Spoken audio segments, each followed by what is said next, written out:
Yes. So, I was mentioning over there, Alec is a slightly different person than we've known him to be in the past.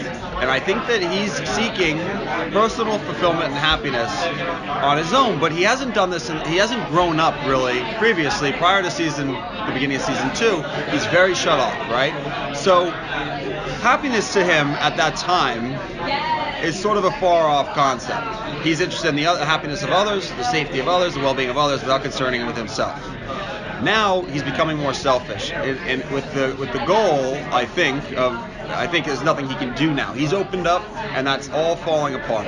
So all is like hiding and all that, it's all gone. So he has to adapt and be more selfish and all these things. So I think it makes him less of an admirable character, but makes him more human. And he's going to seek that happiness, but at the same time, it's going to come with insecurity. Because you can wall yourself up, and that's great. And you avoid insecurity, and you avoid all these different emotions. But once you open up to some of them, you open up to all of them. And that's what we're seeing a little bit in this season.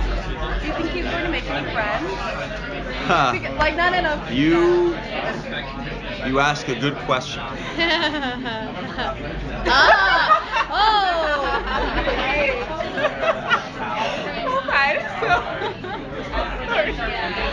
Sip your tea. Well, do you think that Clary will get any like basic Shadowhunters training? Because I feel like she just got thrown in.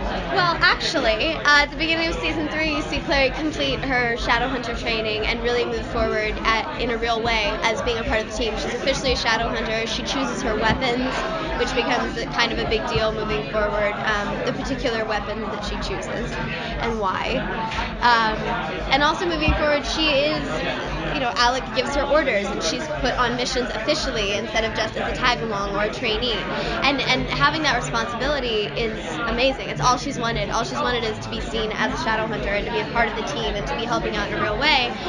But on top of that, it complicates things because there is this secret of what happened to Jace, and there is this secret of the wish and everything else. And they know, Jace and Clary both know that it's going to come out eventually, and they know that their time is limited, and they know that something is, everything's going to hit the fan pretty soon.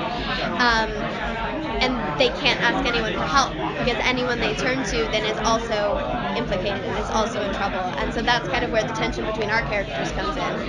But it's everything, yes, seems happy on the surface, but really there's so much else going on. I gotta tell you guys, first of all, my daughter and I, Jasmine and Linda, we totally love the show. That's why we have our shirt. She did my ruin. She has her ruin. I see, yeah, the arrow's all right. It's all right. Jazzy also has letters from each of you that she wrote. And she did a poster for the cast, which we're going to give to the creators. That's so cool. We absolutely love the show. In the depth scene, like Jasmine looked at me and she was like, "Mommy," and I could not speak. I was literally sitting there, the tears. I could not talk. I could not talk till the commercial came on. And then I was like, and she's like, "Mommy," like,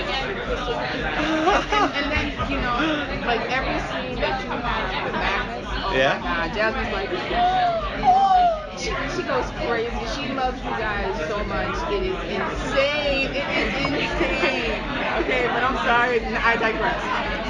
Okay, so Shadowhunters looks at the issues of homosexuality, racism, betrayal, passionate love, raw love, a person evil but feeling they need to be loved anyway. It looks at all these different issues in today's society. I mean, it's really important that these things are addressed. And it doesn't address them in a way that it makes you off, it's not off-putting. It gets you involved. Yeah. How important is it that this show exists and that it does exist? So I think one of the things that the show does well is the gray. And what I mean by that is that everything has gray areas, and everything has kind of, there's different ways to look at everything that's going on in the world. And one of the things that's really good about it is like there's moments when you're like, well, is this, and it makes you think about, is somebody making the right choice? Is the choice that they're making, is this a smart choice? Is it a hateful choice? Is it an uneducated choice? And then you try to see them get through that. So like I don't know, there's something about there's one thing with the vampires and the downworlders. Are downworlders evil? No. are, and then is the clave good? No. And that's really who's evil, who's good. It depends on the person. It's on an individual basis. And the reality is that all of us are bonded simply by the fact that some of us are evil, some of us are good, and nothing else matters. It doesn't seem to come from except for demons. Demons are different. Well, okay, but think about this. My favorite thing to talk about with this is Sebastian.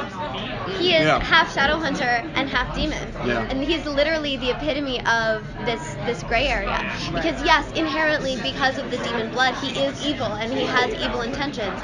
But all he wants is to be loved and to have a family and to have his sister love him. Yeah, but and he this doesn't ventures know what into it the is. judging for intentions versus judging for actions. So how do you know, I've said this before, but the famous saying is we judge others for their actions, we judge ourselves for our intentions. And if you switch that off and you start to look at your own actions and you look at other people's intentions, then you can sort of start to understand their motives better.